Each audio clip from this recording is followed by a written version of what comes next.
Hey, what's up, guys? Welcome back to another episode of the Fantasy Fellow Show. I'm your host, the Fellow KGB. You can follow me on Twitter at the Fellow KGB. And I was having some technical difficulties a little bit earlier ago. I had to kind of reset my router and get things groovy. But now we are all set to go. We're going to be covering we have 3 afternoon games, and we have Sunday Night Football, Monday Night Football. We're going to be looking at my start-sit charts, going over those, and then I might cover a little bit of the news blurbs at the end of the show. So if you have questions, fire them up in the chat room. I'll get to them if I can. And we're going to hop right into it. We're on a screen share here. We're looking at the Raiders, at the Chargers. Let's just take a look at the practice reports from both teams first. On the Las Vegas side here, let's see if anyone's been listed out. So defensive tackle Maurice Hurst, Trent Brown's going to be on the COVID list. And then Arden Key on the defense here. For offense, it looks like Brian Edwards is going to play. He logged 2 straight full practices, so that's good news for the rookie wide receiver there. And then it looks like Josh Jacobs, full practice Wednesday, did not practice Thursday.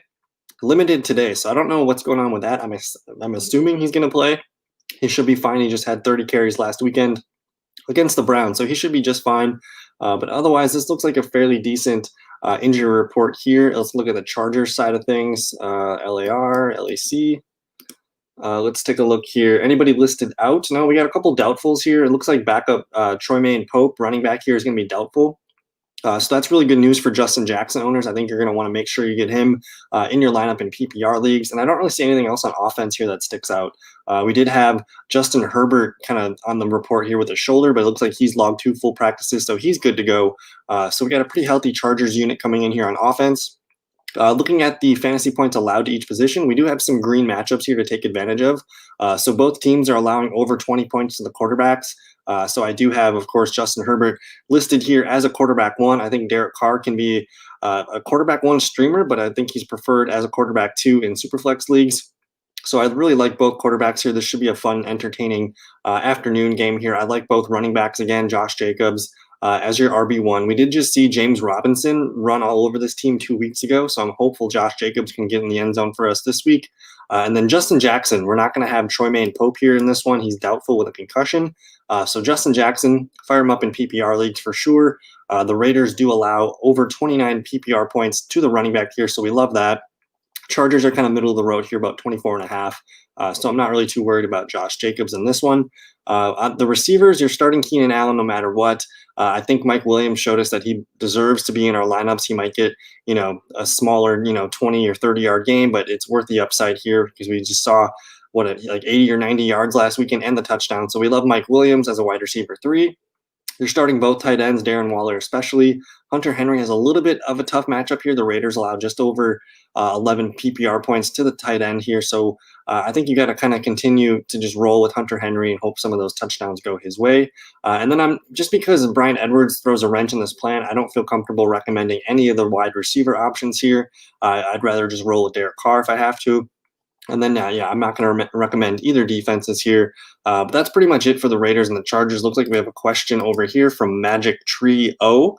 Start 3 out of 5 PPR. We have J.K. Dobbins, Antonio Gibson, Justin Jackson, DJ Dallas, and Jonathan Taylor. And then also Kansas City defense or Indianapolis defense. So Kansas City is going up against Christian McCaffrey and the Carolina Panthers. Indianapolis going up against the Baltimore Ravens. The Ravens have been kind of hit or miss. Lamar Jackson just turned the ball over 4 times last weekend. We have seen the Colts defense play pretty well against some of the better teams this year. So I think the Colts are the stronger play. That one's in Indianapolis too. But I really don't know. You got 2 really good options there. So I think either one's going to be fine. But I think I'm going to roll with the Colts. Just because I think they've probably played a little bit better. Christian McCaffrey coming back. We like Robbie Anderson, DJ Moore, Curtis Samuel starting to get into a groove. So I think I'm going to recommend the Colts defense first. And then you got J.K. Dobbins, Antonio Gibson, Justin Jackson, DJ Dallas, and Jonathan Taylor. So Chris Carson's been ruled out. Same with Carlos Hyde. So I'm into DJ Dallas. I think I'm going to rank Jonathan Taylor last just because Ravens are a good defense. Jordan Wilkins is kind of messing things up. It's kind of hard to trust. So I feel like he's got probably the biggest opportunity to disappoint. Whereas J.K. Dobbins, I believe Mark Ingram's not going to play in this one, so I'm interested in Dobbins. I think Antonio Gibson's going to be a really good spot start here. Let me see where he is on this one. So against the Giants, I have him as an RP2. The Giants do allow almost 25 PPR points to the running back here, so I do like Antonio Gibson. And then because Justin Jackson, they don't have Tremaine Pope. Joshua Kelly is going to probably just be, the main backup guy. And the Raiders are really, really not good against the run here. So I think Justin Jackson's probably the one guy that I feel the best about. And then I think you got to continue to roll with Gibson. And I think I'm going to say Dobbins. It's really a flip of the coin, Dobbins versus DJ. But I think that's where I would go with that. Thank you for the question.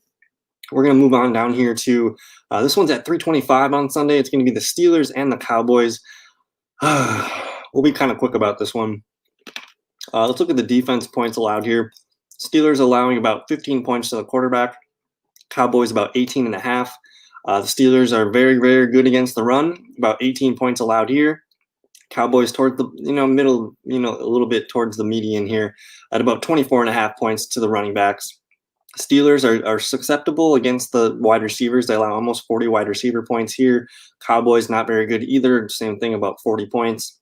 Steelers are very good against the tight end, about 8.4. And the Cowboys are kind of middle of the road here against the tight end, almost 13 points. Hey, man, I appreciate it. Thanks for the subscription.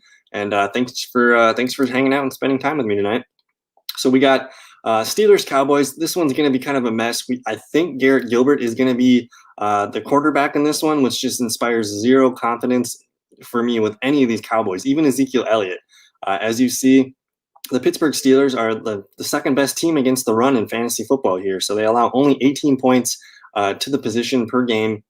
So I think I'm downgrading Ezekiel Elliott to just a running back 2. If you have like some better option, I think I'm starting Justin Jackson over Ezekiel Elliott. I would start Antonio Gibson. I might even consider starting DJ Dallas over Ezekiel Elliott this week. And I kind of just want no part of this Cowboys offense. So I'm really not into any of the receivers. I think just because the bar is so low for the tight end position, maybe Dalton Schultz is the guy that can catch 3 or 4 passes, like in a kind of just a quick short area field. Like if you have a backup quarterback he's trying to get rid of the ball quickly and to the first guy that's open, a lot of dump off. So I think Dalton Schultz might be the only guy that's like worth this spot because tight end points are so hard to come by. So if you get 6 to 7, 8 points out of your tight end, I think you're okay there in PPR. But for the most part, Cooper, Gallup, Lamb, I can't trust them. I have them listed as flexes, but I'm not going to tell you to make sure you get these guys in your lineups this weekend. And then even Ezekiel Elliott, I'm kind of just advising caution for all your Cowboys. You're going to want to start your Steelers, though. Ben Roethlisberger, I got him as a quarterback 1. You're starting James Conner for sure. Juju Smith-Schuster, Chase Claypool, Deontay Johnson. I think all these guys can be wide receiver 3 flexes in this one. And then the one guy that I really like is going to be Eric Ebron. The Cowboys do allow almost 13 points to the tight ends here. They also allow a good amount of points to the wide receivers. So I believe all these guys are healthy. Let's just check the practice reports real quick on this game. No receivers on the injury report. So that's really, really promising here. I know Deontay Johnson's kind of been he's been hit or miss. When he plays, he gets hurt. And then the one game probably everyone benched him. He blew up for 2 touchdowns. So I get it if you're hesitant on Deontay Johnson, but I think you got to find a way to get Juju and Claypool in your lineup for sure. And then we're just going to monitor these guys from the bench. You're starting the Steelers defense, no doubt. But yeah, man, this is going to be a mess for the Dallas Cowboys. I mean, I'm open to Garrett Gilbert kind of doing a couple nice things, but I just if you have someone better to start over Ezekiel Elliott, I would strongly consider it. And then same thing with these receivers. I mean, if you have Chase Claypool on your team, I'm starting Claypool over all 3 of these guys. Or you could even be looking at a wide receiver like Mike Williams. I'm probably leaning towards getting away from the Cowboys in this one. So the last afternoon game of the bunch here is going to be the Dolphins at the Cardinals. And we do have some injury concerns with this one because Myles Gaskin is going to be on IR for at least the next 3 weeks. And then they did already rule out Matt Breida. So who's going to be the main running back here? We don't really know. I'm assuming it's going to be Jordan Howard and a mix of Patrick Laird. I don't know if I can advise either of these guys for fantasy football. So we're really going to see what Tua Tagovailoa can do. But for me, you're not trusting Tua in a quarterback 1 league. I think he's just a quarterback 2 in Superflex leagues. And then the receivers here, I think Devontae Parker, Preston Williams, they kind of make me nervous. The Cardinals are decent against allowing their wide receiver points here, kind of middle of the road here, ranked 17th. But for me, Parker, it's more easy to trust him. He did catch the touchdown last weekend, but that was the only ball he caught. The Dolphins weren't really forced to throw the ball a lot because their defense kept taking the ball away and scoring. And if it wasn't the defense, it was the punt return for the touchdown. So I'm kind of nervous about all the Dolphins here, and I don't blame you for wanting to kind of just wait one more week and see what a full Tua Tagovailoa game looks like. I don't think we really got what we wanted last weekend. So I'm probably not starting Preston Williams. I'm probably not starting Mike Gesicki. I'm not touching the running backs. Maybe Tua in a super flex league as your quarterback too. And then if you have to start one Dolphin, it's probably going to be Devontae Parker. We'll see what he can do with the rookie quarterback. But on the Cardinals side of things, I mean, of course, you're starting Kyler Murray. I think that's a pretty easy decision. He's the quarterback. I think he's the highest scoring quarterback, points per game basis right now. So we love Kyler Murray. We love DeAndre Hopkins, of course. And then Chase Edmonds. I think they ruled out Kenyon Drake already in this one. We kind of knew that was coming. So if you have Chase Edmonds, I'm starting Chase Edmonds over Ezekiel Elliott. Like, that's kind of the plays that I'm looking for. The Miami Dolphins do allow a good amount of points to the running back room here. They allow just over 26 PPR points to the running backs. So I think if you have Chase Edmonds, and you have to start Chase Edmonds. If you somehow held on to him or you added him in free agency, this is going to be the week to do it. Any game that Kenyon Drake is not out, you need to get Edmonds in your lineup, whether that's an RB2 or a flex. I think that's the play there. And then the one guy that's been coming on here is Christian Kirk. I just want to pull up some of his numbers the last few weekends. This team was on bye last week, but we're starting to see more consistency from Christian Kirk, and he's kind of benefiting from the presence of DeAndre Hopkins, I feel. So if you take away the first game of the year where he just caught 1 for 0 yards, the rest of the games have been fantastic. I mean, if he gets 8 points, that's kind of his floor. But otherwise, it's been 4 straight games in double digits. He scored 5 touchdowns in the last 4 games. So we really like what Christian Kirk's doing. He's starting to get, some of these 5, 7, 8 targets. That's kind of what you want to see here. And then 2 out of the last 3, he's caught 5 passes in those ones. So I'm a big fan of Christian Kirk. I'm starting Christian Kirk probably over Cooper, Gallup, and Lamb. So that's kind of where it is for the Cowboys. But I really like what the Cardinals are doing here.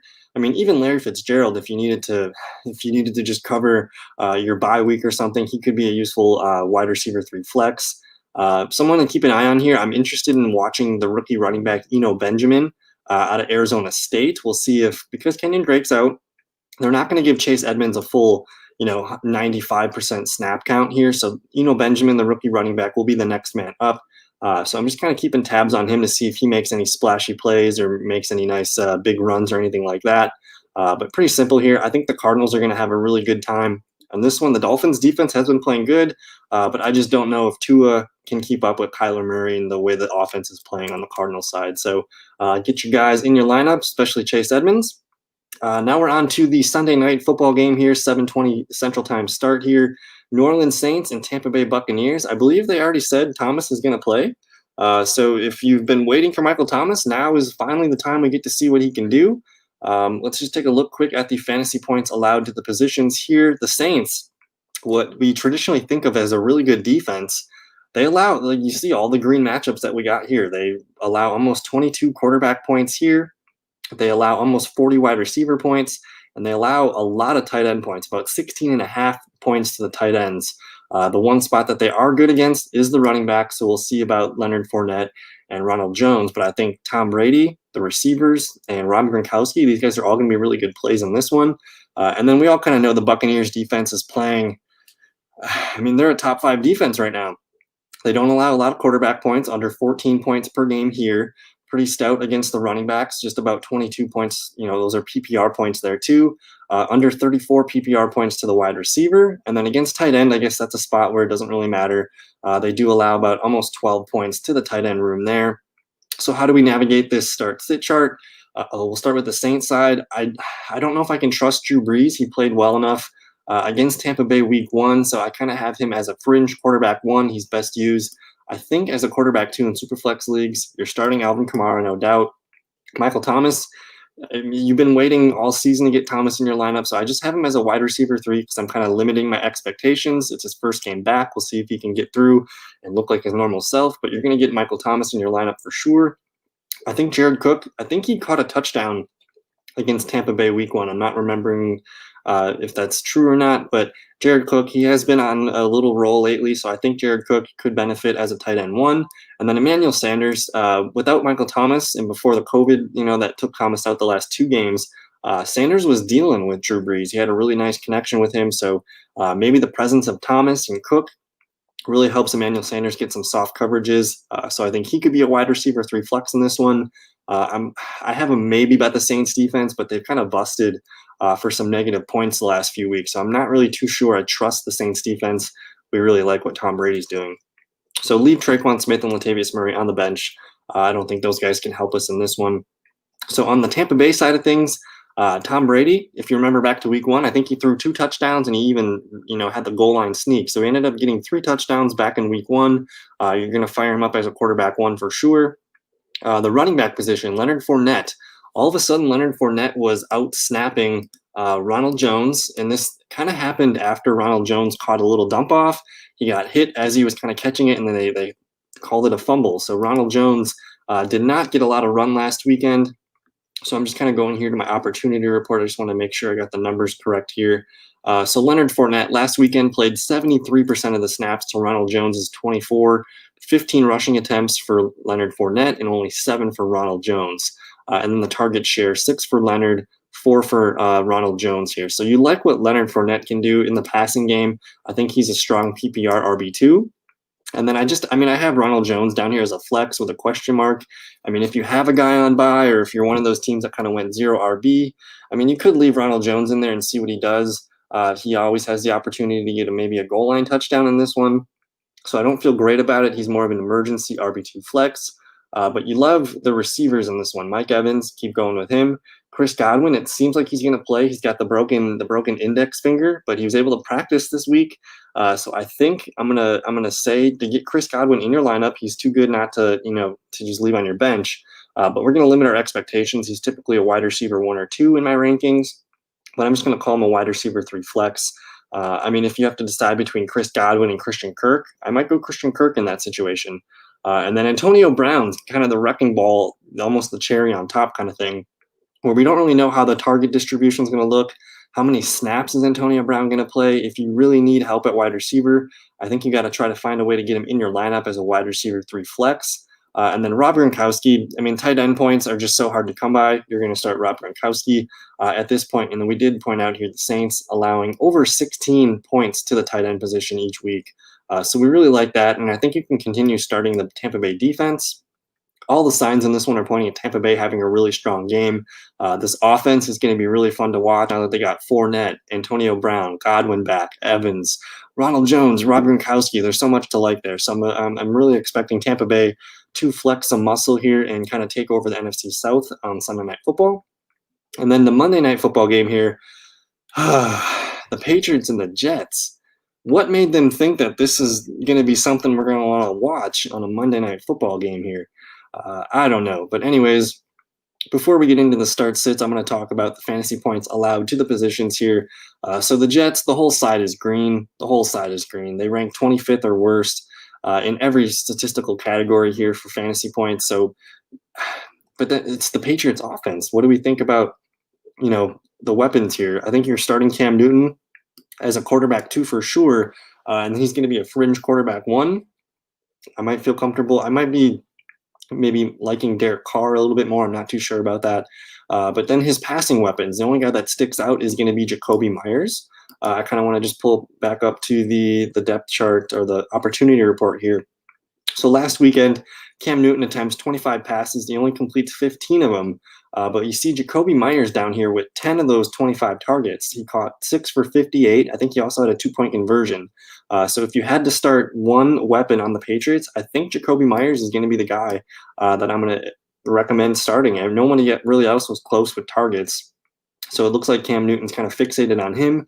And the dude played 98% of the snaps. Damiere Byrd also played 100% of the snaps. So maybe if you need a wide receiver 3 flex, it could be Damiere Byrd. But I think I'm rolling with Jacoby Myers as my RB or my wide receiver 3 flex. And then the running backs, it's just a complete mess. Rex Burkhead out here getting almost half the snaps.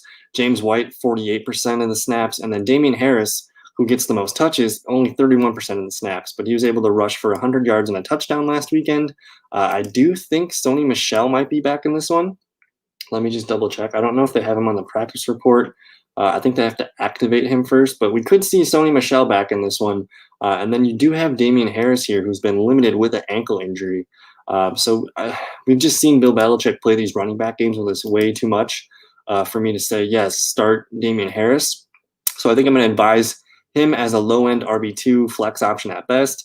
I should probably add Sony Michel's name to this. We're not going to start Sony Michel if he plays, but it's really frustrating with Damian Harris, James White, Rex Burkhead. They kind of just use these guys in such weird ways where it's hard to recommend or hard to see, whose night it's going to be.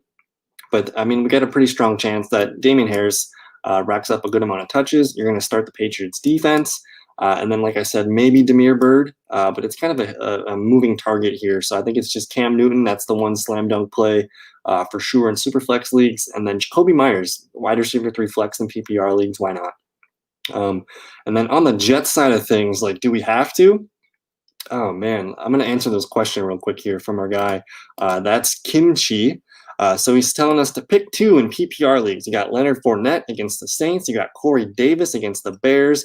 And you got Cole Beasley against the Seattle Seahawks.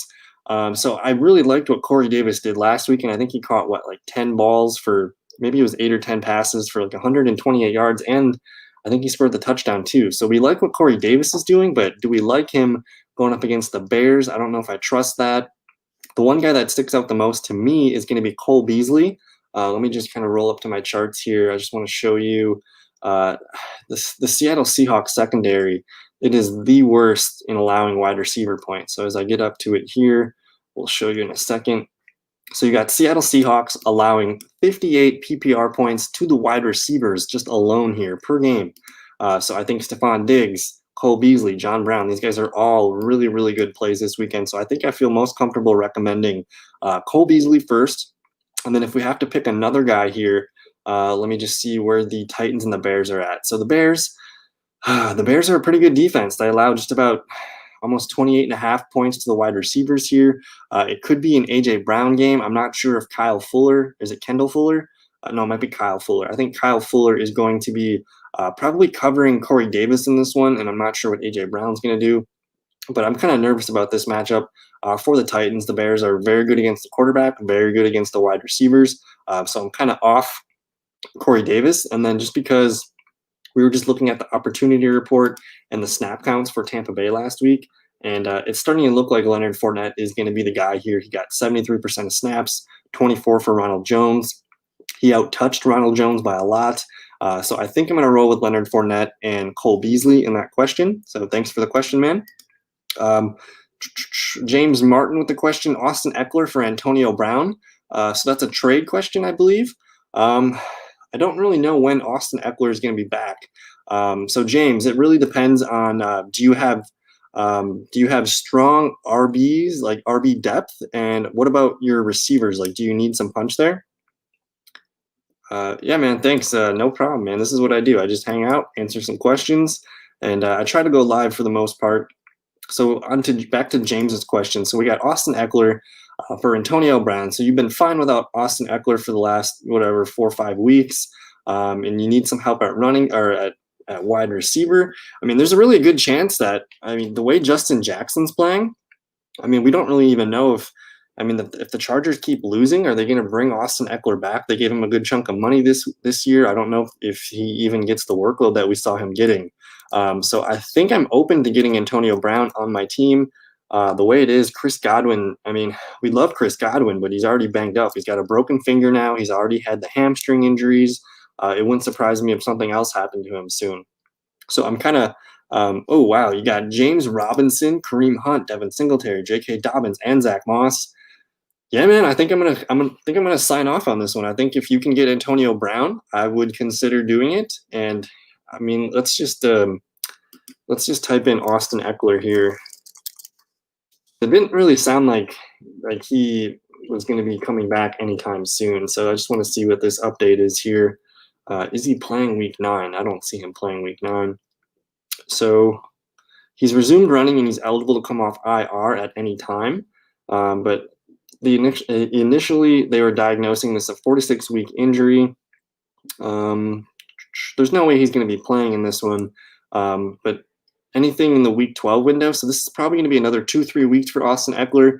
If you're a team that really needs the wins now, I mean, I think Antonio Brown could be a guy that you just plug him in as your wide receiver 3. You might be able to see some touchdowns and probably see a handful of 4 or 5 steady targets or 4 or 5 steady catches per game to kind of boost the wide receiver room.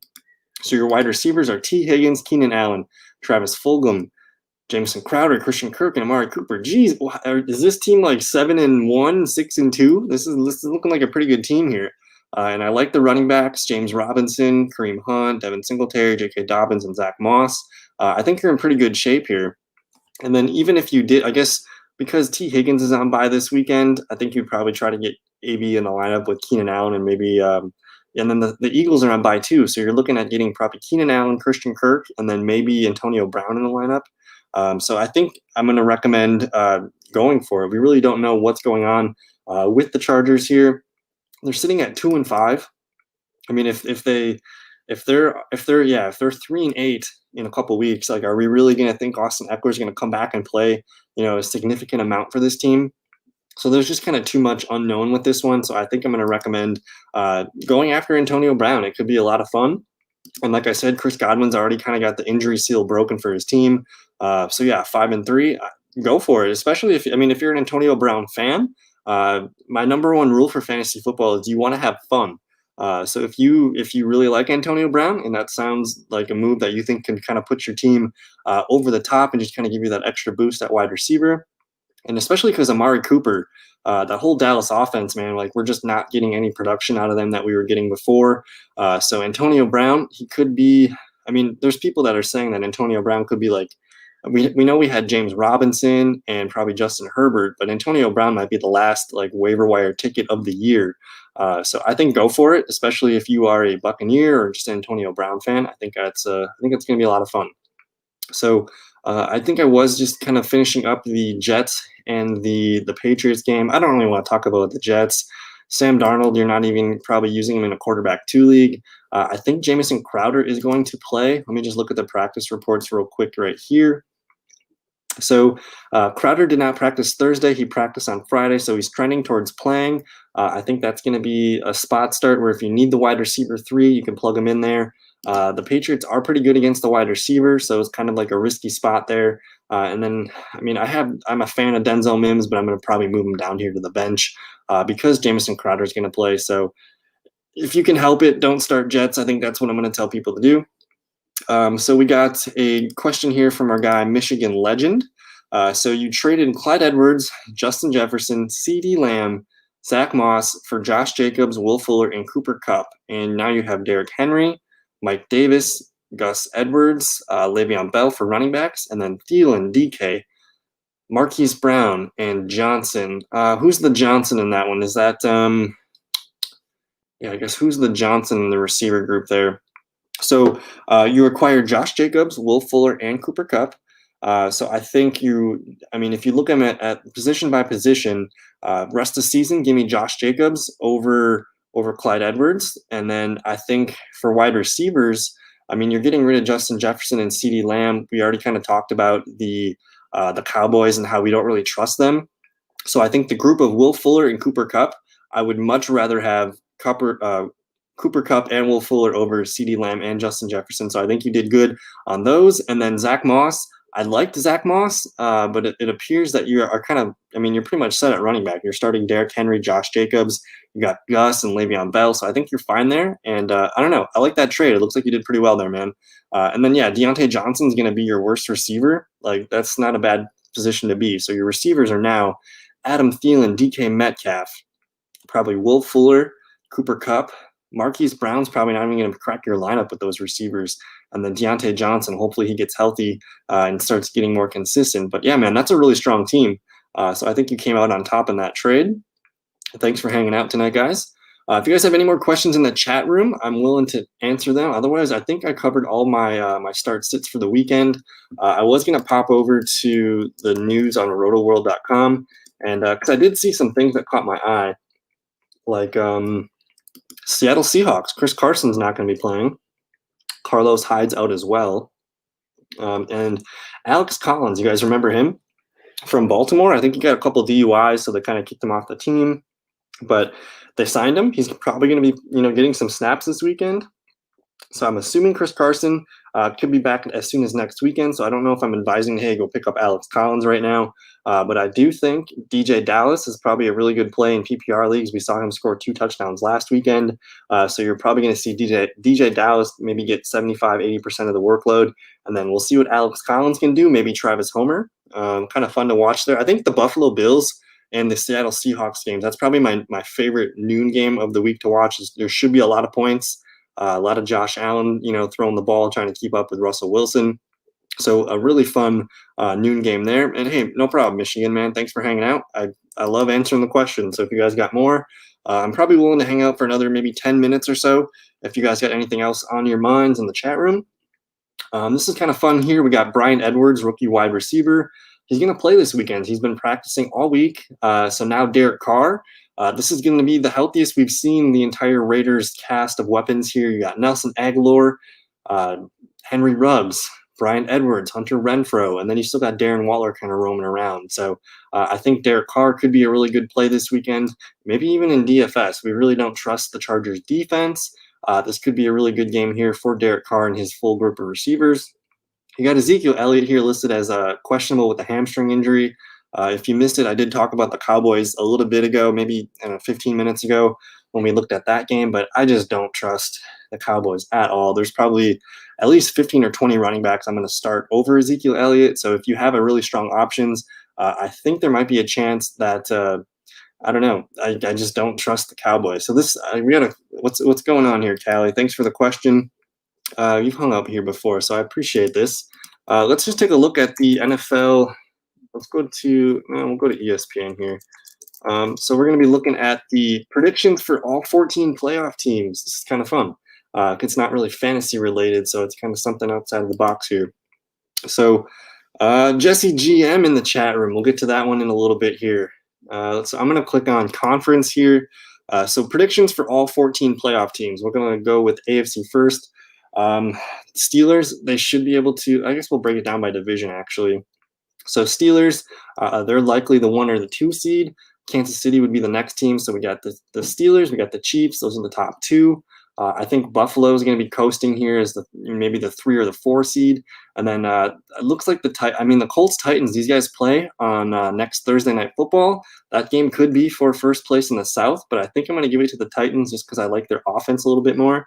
So the top 4 seeds, I think, you're going to have 1 or the 2 is going to be Steelers, Chiefs. One of those 2 will, be the number 1 seed. And then you're going to have the Bills and the Titans. So that's the top 4. And then for the 3 final wild cards, I think you got to put Baltimore in as one of those teams. You probably got to put the Colts in there. They have a really good defense. They run the ball. Phillip Rivers has been kind of playing pretty decently. So it all comes down to that final 7th seed here. I think it's going to be between the Raiders, the Browns, and then I just don't see the East getting another team in there. So I think it's going to come down to the Browns versus the Raiders. Oakland, or I keep calling them Oakland. Las Vegas did just beat the Browns last weekend. So I think I'm going to say Raiders. Raiders are the 7th seed this year. And then in the NFC side of things, let's go. We're probably going to put Seattle as the overall number 1 seed. They've just been playing so well on offense, but their Achilles heel is the defense, and pretty much like the Packers. I think the Packers and the Seahawks are kind of clones of each other at the moment right now, and those 2 teams will be jockeying for the number 1 overall seed. So you got the Packers in the North, Seattle as the 2nd or the 1st seed in the NFC. Tampa Bay could also be in play for that number 1 overall seed, but they do kind of a tough draw against the Saints. The Panthers and the Falcons are kind of stingy. So I'm going to put Packers, Bucks, and Seahawks. Those guys are the clear top 3. Someone's got to win this stupid NFC East, so we're just going to put Philadelphia there as the 4 seed, and then the final 3 wildcard teams. Let's put the Arizona Cardinals in there. Let's put the New Orleans Saints in there. So we got those 2, and then I think the final spot's going to come down to the Chicago Bears and maybe the Rams. So Chicago versus Rams. I think maybe those 2 teams play each other this year. But I do like what the Bears are doing. I think they have a decent offense, enough to kind of keep things going with their defense. So I think I'm going to put the Bears as the 7th seed. So that was kind of a fun exercise. So thanks for the question, man. Washington. You think Washington's going to win this? Uncle Jesse GM here. Well, I mean, Washington, they do play the Giants this weekend. They could be 3-5. So I think that would be no. The Eagles will have a better win percentage. But let's just look at the Washington football team schedule. I mean, they play the Giants, the Lions, the Bengals, the Cowboys. They can go on a 5-game win streak here. So you might be onto something. I guess I'll root for Washington. I love Antonio Gibson. I love Terry McLaurin. Washington could go on a 4-game bender here. They do finish up against some tough teams here. They got the Steelers. These are on the road. Steelers, 49ers against Seattle. They could win against the Panthers and the Eagles. So that would put them at what? 1, 2, 3, 4, 5, 6, maybe 6 winnable games left this season.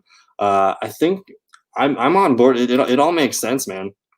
I think I'm going to root for Washington. I'll go with that one. But then Jesse did have another question here. Can we talk a little bit about the Bucs receivers for this week? New Orleans ranked 32nd versus receiver, but you don't have any Bucs receivers as better than wide receiver 3.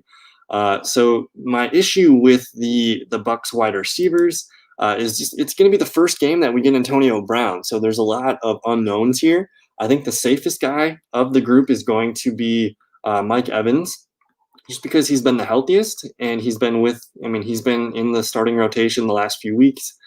He's probably the safest to score a touchdown in this one. And then I do have Chris Godwin and Antonio Brown as wide receiver 3 flexes. I'm almost more scared to start Chris Godwin. I think Antonio Brown, basically all the reports on Antonio Brown are that he is ready to go. Like, he has passed all their conditioning tests. They're not really holding him back. And I can just imagine him, especially on his first drive or two, if he makes a nice catch or a big first down or something, and he just gets the energy going with that team, all of a sudden you could see Antonio Brown kind of just start to slowly rack up a lot of catches. So I think if I'm going to rank these guys, Mike Evans is probably the safest start, because now that Chris Godwin and Antonio Brown are out there, you can't double team Mike Evans. So Mike Evans, especially if they get down to the red zone, pick your poison. Mike Evans, Rob Gronkowski, Chris Godwin, Antonio Brown, all these guys have great matchups. But Mike Evans is just that big mofo that can kind of one-on-one and go up and rebound it with people. So I like all 3 receivers, but Mike Evans is probably the 1A. And then I'm going to do Godwin and Antonio Brown as kind of the 2A, 2B situation. But I don't know. As a Buccaneer fan, this is going to be some good TV Sunday Night Football. Let's just beat the Saints. I can't stand the Saints. So I don't know. I think we have pretty much filled our time slot here. We've been going live for almost 40 minutes. Hung out with a bunch of people here. That was a lot of good questions in the chat room. We decided that Washington's going to win the NFC East. You heard it here first. So that's going to be a lot of fun. And I don't know. We might go live again tonight in a little bit here. I got to talk to Sir Jesse GM. But maybe we do a live show tomorrow. We'll probably talk some prop bets at some point. But I don't know. That's going to do it for tonight's show. We got Callie chiming in one more time here. So the Bucs sound like Golden State Warriors after getting KD. Yeah, man, there's a lot of those funny memes too where Kevin Durant saying, I'm playing for the Bucs. So I don't know, man. Tampa Bay, it's a lot of fun. They have an awesome defense. They got weapons galore now on the offensive side of the ball. Offensive line's playing well. Tom Brady, he looks happy, man. So I think Tampa Bay, Seattle, Green Bay, one of those teams will be representing the NFC side of things, and we'll see what the AFC can do. We got some good teams brewing over there. But I don't know. That's going to pretty much do it for tonight's show. If you're new to the YouTube channel, go ahead and subscribe. Check out thefantasyfellowship.com. I got all my start-sit charts on there. I'll probably update these again tomorrow after I look around at some of the practice reports and some of the other news and notes. But I don't know. Thank you so much for your time. Thanks for hanging out on a Friday night with me, and we'll see you in another video. Peace.